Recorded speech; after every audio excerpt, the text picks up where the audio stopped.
Tennessee WildCast is live on the air with the latest on hunting, fishing, boating, and all things outdoors. Make welcome your host, drummer, and outdoor expert novice, Jason Harmon. All right. Hello, everybody, and welcome to this edition of Tennessee WildCast. We're glad you're tuning in. I'm Jason Harmon, and right next to me is Mr. Don King. Yes, sir. Glad to be here. Glad you're here with me, Don. Thanks for co-hosting today, and we're pretty excited about today's show. But I got to make one quick announcement before we get started. Today is my wife's birthday. Oh, man. I'm glad you didn't let that slip. Happy birthday to my wife, Amy. And then over the weekend, I ran into my brother-in-law, Donnie, and he said, why don't you ever give me a shout-out? So shout out to Donnie Standards in Decatur, Tennessee. So, all right. Thank y'all for watching, and excited about what we're going to talk about today. We got Mr. David Roddy with us. He's going to be talking about nuisance fish, don't dump your bait, and all that kind of stuff. And he was recently named Fisheries Biologist of the Year. I know. We got some big congratulating to do to him Yeah, today. so, and he's brought some pretty cool props to show today. And also we have John McEwen and Walker Hoy. They're with the McEwen Group, and we're going to be talking about their company and what they do, and they're a new TWRA Pro Shop partner. Brand new. Welcome, guys. Yeah. Thank you. First of all, we're excited to be here. We appreciate you guys having us and appreciate the work you do. And I'm John McEwen, and this is Walker Hoy, and we're here today to talk a little bit about our company and some exciting properties we have coming up. Awesome. Well, we're going to show a quick video, and I'm going to back out here. Just give me 1 second. This is a piece of property on that the McEwen Group has for sale, and it's a really awesome place, and we're going to show that to the folks at home. So stay with us right here. It does have audio, so, oh, man, makes you want to be there. Don't fall asleep. You know, what makes this farm special? And I'll tell you what it is. It's the abundance of fresh water. We measure the value of water by having a place all to ourselves, by being with our favorite people, and how cool it is against your skin on a hot summer day. This is how we value our favorite places. For a place that has it all when it comes to water, most notably the pristine frontage on Tumbling Creek and the confluence of the Duck River. And this is Tennessee's Western Highland Rim, and it's been this mother spring, countless valleys and hollows overlooked by these rolling ridge lines, hundreds, maybe thousands of creeks. One of those springs originates not far from the home, and you have this stream, and it flows from the mouth of this spring and meandering the length of this quiet valley. For our radio listeners, this is a must view. You need to go online and check out the video version of this, even though the net sound is so great on there.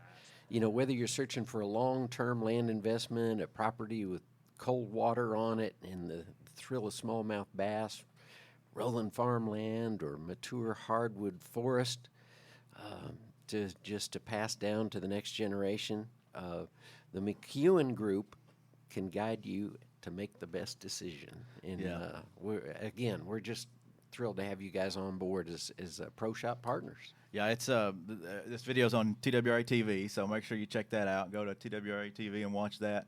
And it's still rolling in the background if you're watching online or on YouTube or whatnot. But we'd like to welcome John and Walker. Tell us a little bit about you guys and your history. Very good. Thanks again for having us. The McEwen Group is a family-owned and operated real estate company down in Columbia, Tennessee, right on the square. We specialize in the unique landscape of Middle Tennessee, land, farms, estates, hunting, timber, waterfront properties. We're big water guys. We love the creeks and the streams, so anything we can sell on the water we always enjoy. Now, my grandmother started selling real estate in Centerville in the 70s. Then my dad started selling real estate in the 80s. My brother has been doing it for about 15 years, and this is my 8th year. And I think Walker's going on his 3rd year with us, so All right. so we like to keep it in the family. Yeah, runs in the family. That's right, and we've got a great team down there who help us do what we do. So I want to certainly give them a shout out also. Cool. But our focus has been on building long-term relationships with current and future landowners, beginning with the first handshake. You know, my dad always taught me to give a firm handshake, look them in the eye. So we still like to use that handshake to consummate the deal, so to speak. Yeah. And our focus is on the client and his or her specific needs. So I feel like when you put the need of the client above all, everything else will fall into place. And so we're excited to be here, excited with our partnership with TWRA, and so we're hoping over the next 6 months to partner with TWRA's media platforms in order to connect our properties with their prospective land stewards of the future of tomorrow. Our plan is to use video technology to help make that connection, and we hope TWRA can help with that. Yeah, and speaking of videos, the pieces that I've seen so far, you know, this tumbling duck piece especially is just, it's super well produced, just basically short films and, you know, the drone shots, being able to really get up there and take a look at the property and what it's all about and view it from above. That's always a neat perspective, and I really appreciate the time and effort you guys take to showcase these places. Well, I wish we could take credit for these videos, but unfortunately, we can hardly take pictures with our phones. We use a guy named Rusty Cockrell out of Chattanooga. We've kind of partnered with him because he's not only is he talented and creative, but he's an avid outdoorsman. So I mean, he gets it. He gets the same emotion that any of us get when we're fishing or hunting, watching the fog rise coming off the river, wind blowing through wheat and soybean fields.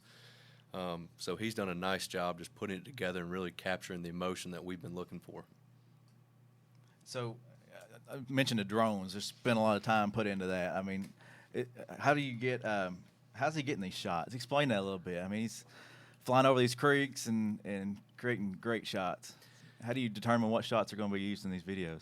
Well, I guess that's kind of up to his artistic view, too. Is that you fishing in the shots? And something? No, unfortunately not. That was another guy. But, you know, we try to take them to the best spots on the place, on any farm that we're on, to advertise and let them just kind of work their magic and get different angles. And then he incorporates video and audio, getting just the reel of the line I heard coming that. and the water and putting it all together, and he's done a real nice package. I think the nicest thing is that he creates a story with it, because it's not just a still shot from the air, and it's not just a video flyover. It's the whole package that really creates emotion in that story and kind of puts you in the shoes that you're on the farm and in the water and doing the thing. And we just watched that the video here online and heard the net sound and made me want to be there. Tell us a little bit more about this property in particular. Yeah, Tumbling Duck Farm, I guess. It's a special property. Absolutely. 920 Tumbling Creek Road in Hurricane Mills, Tennessee. It's just an extraordinary property. It has it all. Luxury home, high volume spring, bass pond, trout pond, right from the spring, frontage on Tumbling Creek, hardwood forest, deep valleys, rolling ridges, gorgeous. Got about an 8-acre sandbar down on the Duck River where Tumbling Creek runs in. I mean, it is a magnificent piece of property. 604 acres? 604 acres. Yeah, I'm showing some pictures of the house while we're talking. I know you're talking more about the property there, but tell us a little about the house too. Yeah, the house is as impressive as the land itself. It's 4,400 square feet. It's 4 bedrooms, each with a private ensuite. Got a half bath with an entire wall of smooth-sided river stone. It's just the house is impressive. Huge windows, huge glass, overlooking the private valley, the spring, the trout stream that the seller created. I mean, I could go on and on and on. Gorgeous walnut, kind of toasted walnut, white oak flooring, huge screen porch with a wood-burning fireplace. I know you guys are really looking for special buyers. What's your ideal buyer for a property like this or other ones that you're representing? Sure. the ideal buyer for this, I feel like, would be the majority of our business comes from Nashville, Memphis, executives, people who just enjoy being outside, looking for recreational and weekend retreats. Everybody wants to be about an hour out, which this property is, and we also look for an out-of-state buyer. You know, we pull buyers from many other states. Lots of folks coming from Indiana, Illinois, Florida, California. So we certainly won't discriminate. I like how you guys pay attention to the history and the you know, there's a lot of love that's gone into these properties and in the upkeep and the care and the making sure that it's stayed in a natural state up to now. You know, and I know that's an important part of what you're looking for in a buyer too. So It is. That goes along with our agency's mission, you know, to try to keep great places to spend time outdoors. Absolutely. We're conservation minded, and we're always trying to pass that on to the next landowner, and just want them to conserve the habitat to pass it on to future generations, so they'll be able to enjoy our resources the way we have. That's great. Well, John and Walker, I appreciate you all being here today. If you want to watch this entire video, Tumbling Duck Farms, it's on TWRA TV under the McEwen Group Pro Shop channel.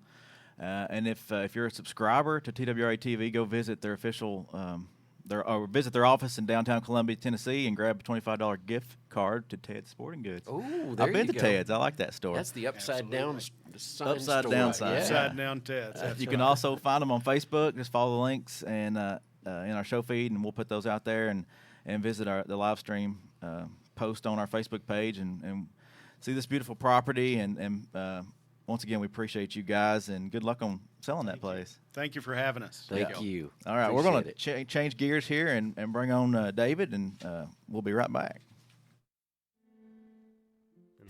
Chronic wasting disease affects white-tailed deer, mule deer, elk, and moose populations in many states. We are CWD-free in Tennessee and are counting on hunters to keep it that way.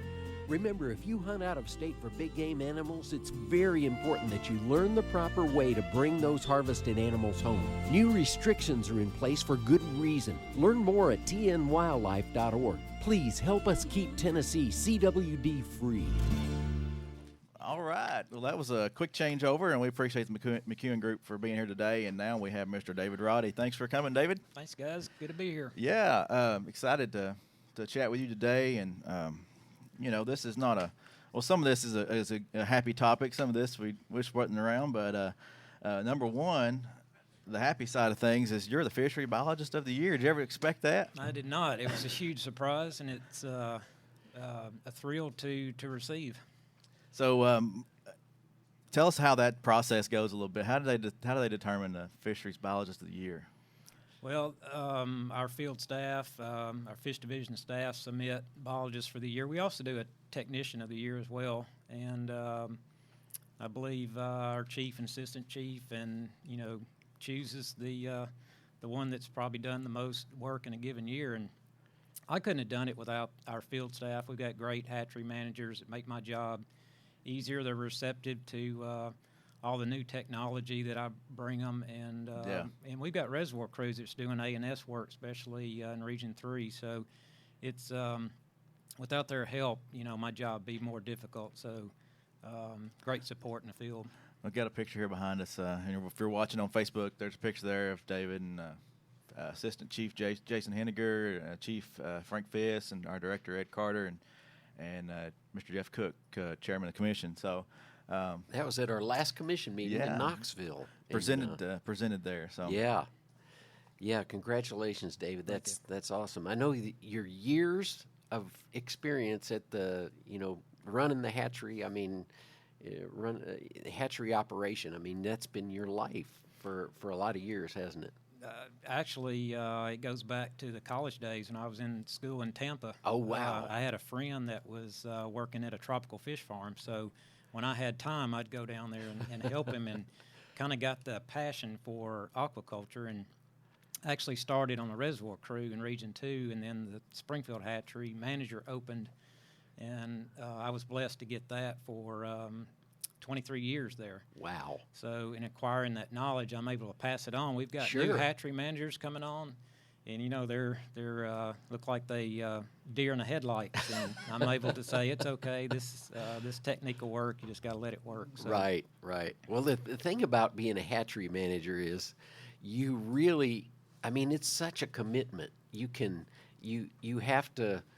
You can't just go away for the weekend, take the wife off somewhere, No. Without making a lot of arrangements ahead of time. It's really a 24/7 deal, isn't it? It is, especially with the trout, because that's year long. Right. The warm water has about 3 or 4 months off, and with the warm water hatcheries, you can be out at 2, 3 o'clock in the morning cleaning the screen.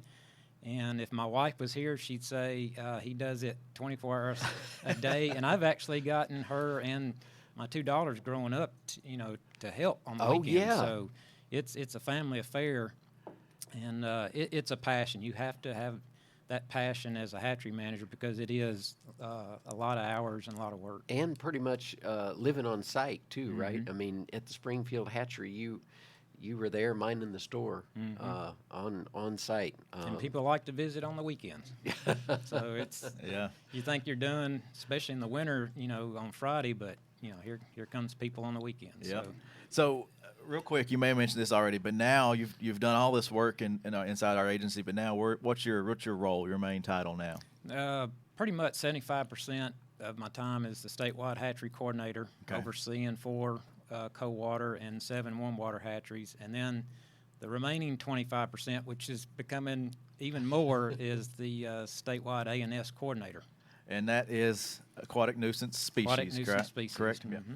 Yeah. So that's one thing we wanted to touch on today was the campaign, Don't Dump Your Bait campaign. And and one thing that we're really trying to stop the spread of is the Asian carp, and that's easy to do when you're dumping your bait sometimes. So we're going to talk about some of this, and we got some pictures we'll roll through today. But tell us a little bit about the Don't Dump Your Bait campaign and what we're trying to accomplish there. Well, in general, we started a couple of years ago just coming from the bait dealers. We know we got stickleback coming through the bait dealers that is well established now, and also if they're purchasing crayfish, the red swamp has been spread around. So just in the bait itself, there could be invasive species. And now that we're targeting the Asian carp, and you can see this picture here, how closely the Asian carp resembles the gizzard shad. So which one's which? You tell me. I'm going to go with the gizzard on top. Gizzard on top, yeah. So that's a But gizzard when shad. you've got a bucket full of those, what are you going to do, right? Exactly. If you show the next picture, I think. Okay. Yeah, that tells the story there. This is a typical seine net or cast net, and amongst all of the gizzard shad and threadfin shad, there's small Asian carp, and it's difficult if you don't know what you're looking for. The basic everyday fisherman would just think that's a minnow or a shad. So. Right. For those listening, they are very, very, very similar. Yeah. If you're listening and want to get a chance to see some of these pictures, go to our YouTube channel or our TWRA TV or even here on Facebook and watch this. But yeah, I'm looking at this picture and I'm seeing what I think might be some silvers in there, Asian carp, but it is really hard to tell. Yeah, when they all get together, they kind of blend in. Yeah. And here's another picture while we're showing some shots.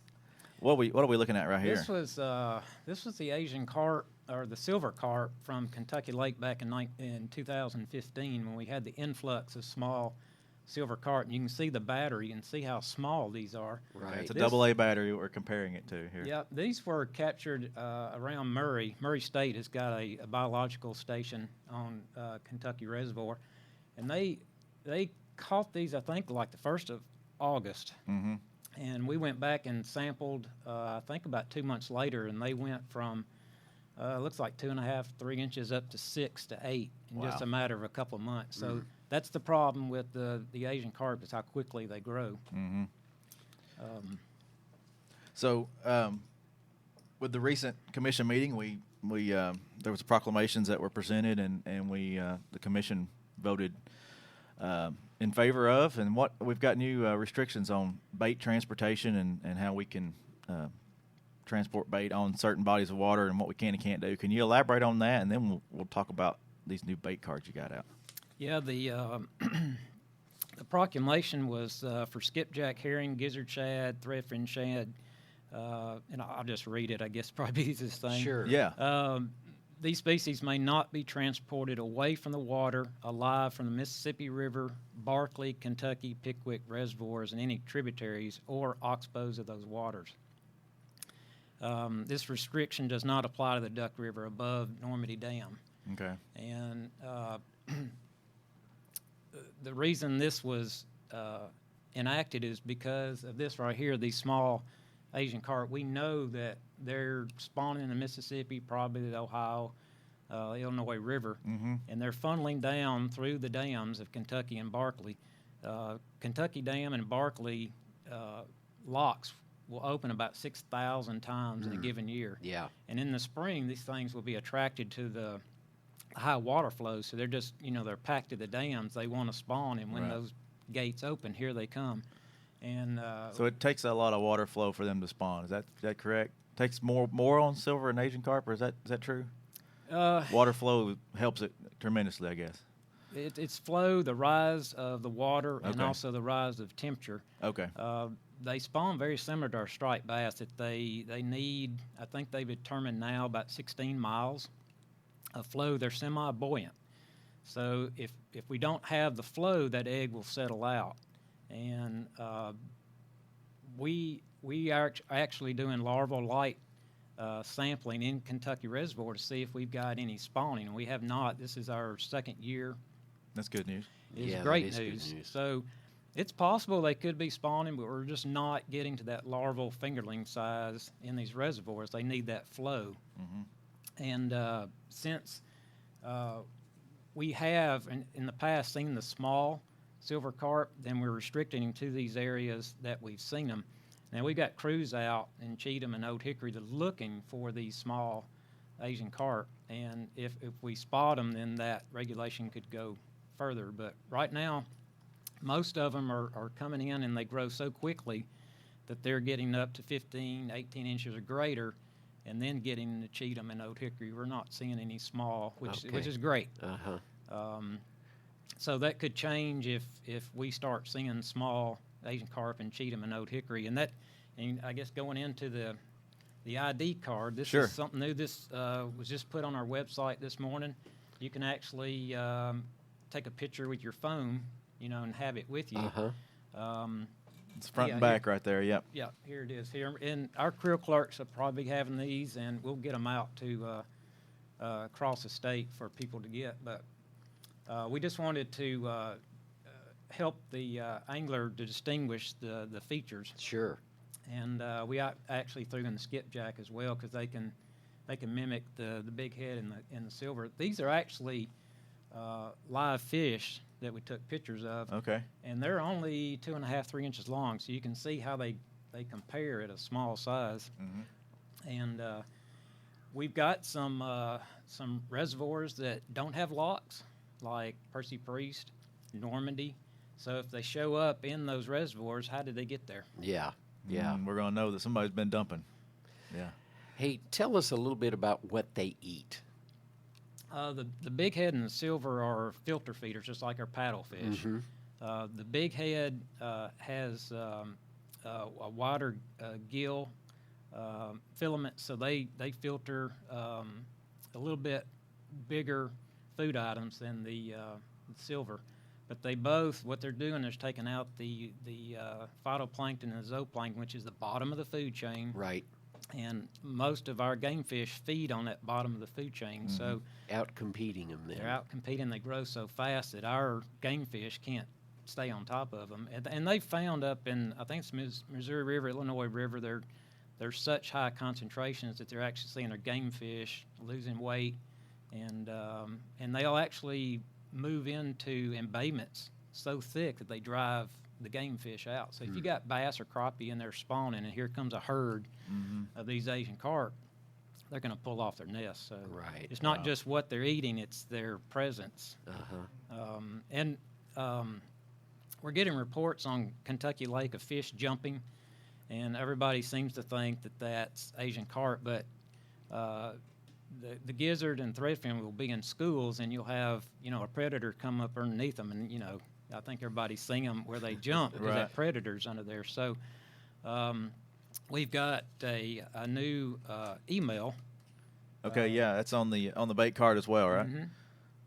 And it's ans.twra@tn.gov, and we're requesting anyone that comes across an ANS species to let us know. It'd be great if we had a picture, but if you're out on one of the reservoirs, especially the Cheatham, Old Hickory, and when you start going to the upper Tennessee River, Chickamauga, Watts Bar, if they see something small that resembles the Asian carp, take a picture of it and send it to this email, and we can identify it. But we're getting so many reports of, like I said, of those shad jumping. Everybody thinks it's a silver carp, and it's not. So if somebody could dip some out, take a picture, because our crews, we have a rapid response initiative, and they're having to go out on all these sightings, and no, it's gizzard, shad, or threadfin. So we want to kind of cut that down, because it's taking up a lot of manpower to, get a boat, go out there and get these people assigned. So if we can do it through an email with pictures. That's a good thing. Everybody's got a phone in their pocket these days, and they can just snap a photo and email it to us. And if you can't remember that other address, just go to our website, tnwildlife.org, and we'll have that posted. Well, this is on our website, so it's down at the bottom as well. We'll make sure that's on the homepage, too, so people can tune in there and find it easy. Before we run out of time, I want you to show these pictures real quick. These are some aquarium fish. We also have people dumping their aquarium into the reservoirs. Just like don't dump your bait, don't dump your aquarium fish. And your aquatic, your plants and stuff too. This is a parrot feather in the upper reaches of Stones River, and it is a true aquarium fish. It's taken over the upper part of Percy Priest. So, and also, if you catch bait fish, we ask that you don't dump it back in the water, right? Don't dump it back in the water. Put it on the bank or something. Drain your water on the shoreline, and put your bait in the trash, or take them home and throw them in the backyard. Stop that spread. All right. Well, we thank you, David, for being on today. Thank you. And congratulations again. Yes. Thank you, Fisheries Biologist of the Year. That's awesome. So that puts you in the running for the whole Southeast Award, right? Is that true? I guess so. I think he's in contention. All right. We'll be voting for him. Well, thank you all for tuning in today, and we'll see y'all next time on Tennessee WildCast. And remember to follow us on Facebook, check out our website. We're also on Twitter, Instagram, and watch these videos on TWRA TV. So we'll see you all next time. Thanks for tuning in. Stay connected with TWRA by visiting our website at tnwildlife.org.